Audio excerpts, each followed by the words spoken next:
নিউজিল্যান্ডে যারা পড়াশোনা করতে আসে তাদের মধ্যে বেশ কিছু অন্ধবিশ্বাস কাজ করে বা মিথ কাজ করে। ঠিক আছে, তো এরকমই একটা অন্ধবিশ্বাস নিয়ে আমি আপনাদেরকে কিছু বলবো। সেটা হচ্ছে অনেকেরই ধারণা আমি যদি দেশ থেকে বারিস্তা কোর্সটা করে আসি তাহলে নিউজিল্যান্ডে আমার কফি শপে জব পাওয়াটা আমার জন্য ইজি হবে, রাইট? সো আমার পার্সোনাল এক্সপিরিয়েন্স থেকে আমি বলি, সেটা হচ্ছে এই ধারণাটা মোটেও সত্য না। তার কারণ হচ্ছে বারিস্তা কোর্স করা আর বারিস্তা হওয়া দুটার মধ্যে কিন্তু পার্থক্য আছে। বারিস্তার জবটা is a very challenging job এবং আপনাকে মাল্টিটাস্কার হতে হয়, রাইট?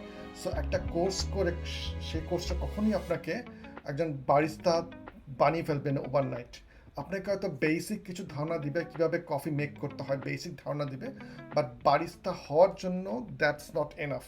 যতক্ষণ পর্যন্ত না আপনি রিয়েল লাইফে একটা কফি শপে অ্যাজ এ বারিস্তা হিসেবে কাজ করছেন, ততক্ষণ পর্যন্ত আপনি নিজেকে আসলে একজন বারিস্তা হিসেবে বলতে পারবেন না। জাস্ট একটা কোর্স করা is not enough to land A job in New Zealand.